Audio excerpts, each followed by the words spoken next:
I recall the moments spent on our weathered porch steps, each creak echoing a story of its own, the paint peeling away as if eager to depart, much like Dad. Mom used to quip that he had wheels beneath his feet and a heart too vast for any map.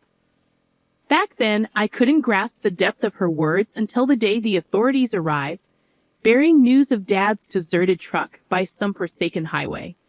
At 7, I clung to Mom's skirts, unable to comprehend fully but burdened by her silent sorrow.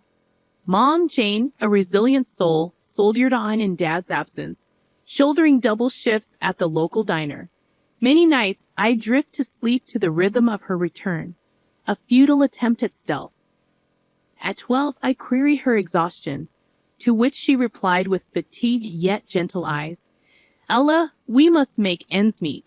Life's a struggle, but we're tougher, right?" I nodded, grasping the concept of resilience, proud to mirror Mom's strength. Then came the shattering blow of Mom's cancer diagnosis at 18. Despite her fierce battle, it was akin to stemming the tide with a spoon. In her quiet departure, she left me with memories and a stack of debts. College, envisioned as my salvation, proved elusive. I scraped by the first year but found myself adrift thereafter, juggling classes with multiple jobs, grasping at any semblance of financial security. One weary night at the campus library, the weight of the world bore down, and I faltered. Surrounded by towering tomes, I succumbed to despair. Enter John, a beacon of compassion amidst the shadows. With genuine concern he approached, offering solace in his meager offerings. Half a sandwich, class notes, even his battered laptop. Together we found solace in conversation or comfortable silence, a refuge reminiscent of Mom's presence. One day, amid our shared moments, John spoke earnestly. "Ella, you're the strongest person I know. You'll overcome this, I'm certain." I chuckled ruefully, feeling more like a mere survivor. Yet his words resonated. Strength lay not in defying gravity, but in clinging on despite the urge to let go. In his gaze, I glimpsed truth, realizing he was right. I embodied Mom's strength, confident that with or without the metaphorical wheels beneath my feet, I would navigate the challenges of college life. The glossy brochures painted a deceptive picture. Reality was a harsh, gritty landscape that pushed you beyond perceived limits. In my second year, standing in the queue at the financial aid office, anxiety twisted my stomach into knots. The indifferent gaze from the counter attendant made me feel like just another faceless student.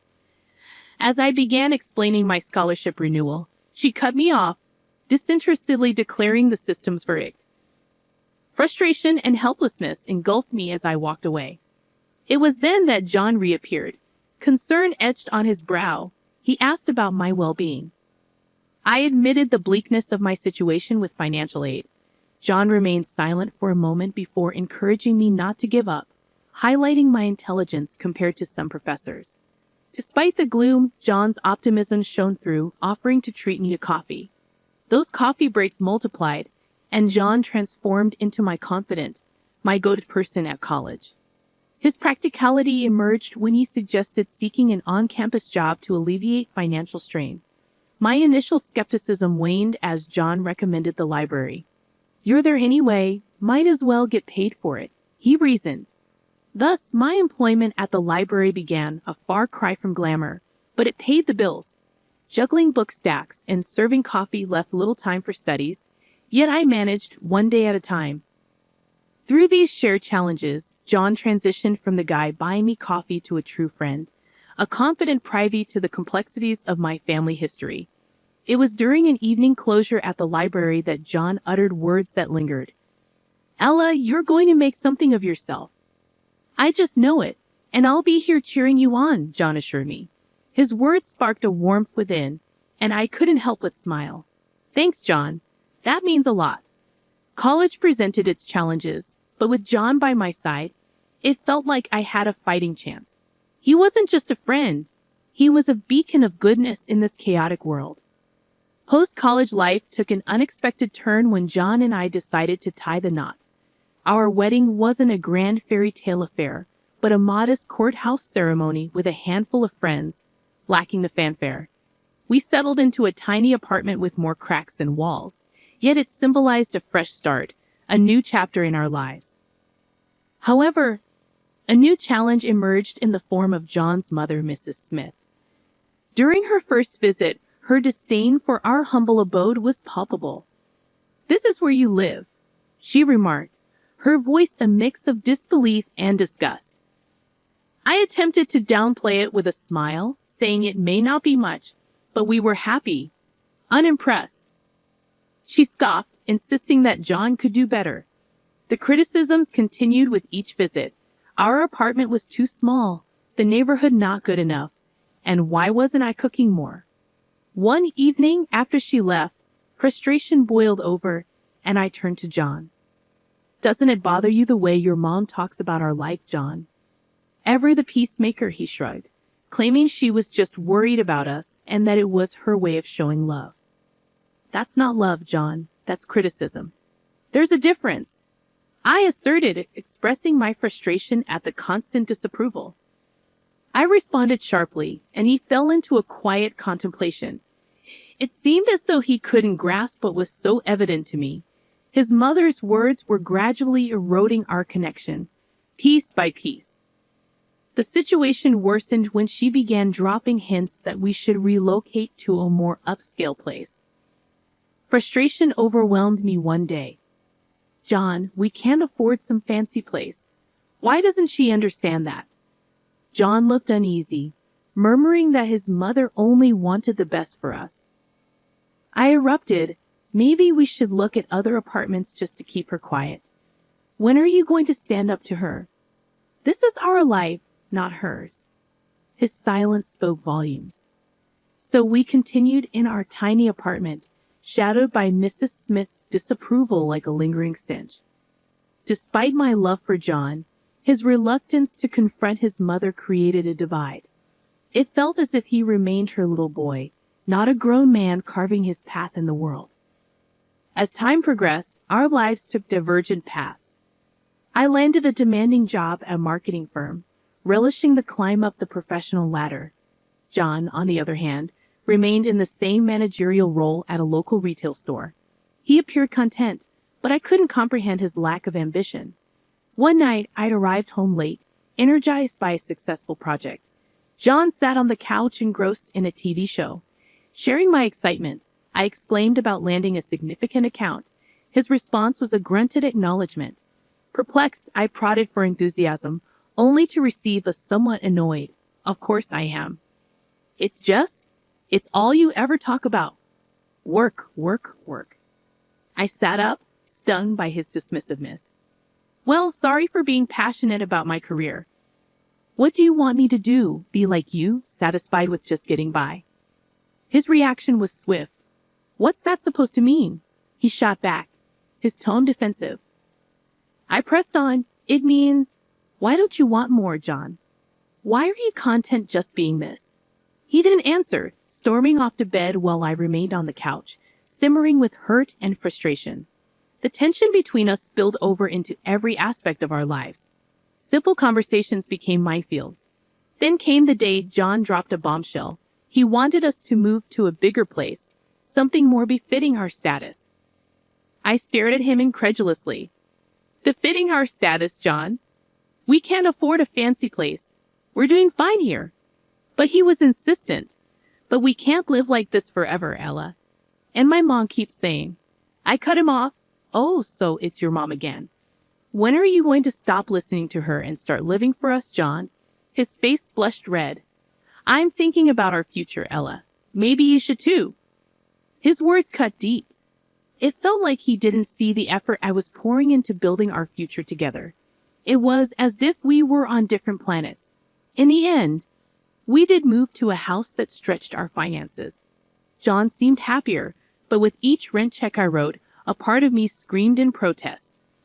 We were living in a house too big, with a gap between us widening. Most nights, I lay awake wondering how we reached this point. Was it the money, our jobs, or had we simply grown too far apart? Just when I thought things couldn't get stranger between us, life threw a curveball. John's dad fell seriously ill, hitting John hard. Our already fragile routine was shattered. One evening, after a particularly rough visit to the hospital, John slumped into a chair, his weariness palpable. Dad's not doing good, Ella. The doctors say he needs constant care. I tried to be the supportive wife. I'm so sorry, John. Maybe we can get a nurse to help. I suggested a different approach, but John shook his head, his gaze distant. No, I've been thinking. I'm going to take care of him. I'll quit my job and move in for a while. Stunned, I couldn't help but voice my concerns. Quit your job, John. Are you sure? What about our bills, the rent for this place? His response was sharp. This isn't about money, Ella. It's my dad. I need to be there for him. I stood my ground, torn between understanding and practicality. I get that, John, but we need to think this through. We can find another way to help your dad, I pleaded. Yet he remained resolute. No, my mind's made up. I'm doing this. And so we did. John moved into his parents' place, leaving me alone in our spacious yet empty house. Days turned into weeks with me juggling my job and all our bills, while I wasn't even sure what he was doing. Each visit or call revealed the same scene. John glued to his phone or the TV, his frustration palpable, while his mother, Mrs. Smith, hovered with unsolicited advice. One day, I found him sprawled on the couch, a beer in hand, eyes fixed on a game. John, shouldn't you be with your dad? I asked, concern lacing my words. His response was dismissive. He's sleeping. What do you want me to do? Sit and stare at him. I suggested he look for a part-time job to ease our financial strain. The suggestion didn't sit well with him. Really, Ella? You want me to work now while my dad's lying there dying? His mother's timely entrance only fueled the tension. Ella, John is doing a noble thing taking care of his father, she interjected. Grateful, the word stung as it left her lips. I'm keeping our lives afloat while he sits here doing what? Playing caretaker while watching TV and drinking? I couldn't hold back the frustration. The days following John's father's passing were tough. I hoped for a return to normalcy, but it never came. John never returned to work, spending more time at his mother's place, leaving me alone in our expensive house, drowning in bills and loneliness. One evening, I returned home from work to find John and his mother, Mrs. Smith, sitting in the living room. The atmosphere felt heavy with tension. Ella, we need to talk, John said, not even bothering to meet my gaze. Setting my bag down, I felt a knot form in my stomach. What's going on? Mrs. Smith, always ready with her opinions, began. We've decided it's best if John and I live here. We can take care of the rent now. I was shocked. What? This is our home, John. You can't just kick me out. John finally looked at me, his eyes cold.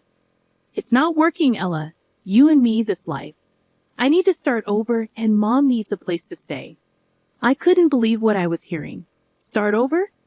So you're just going to throw away our marriage like that? He shrugged. It's been over for a while, hasn't it? We're just making it official now. I turned to his mother, enraged. And you?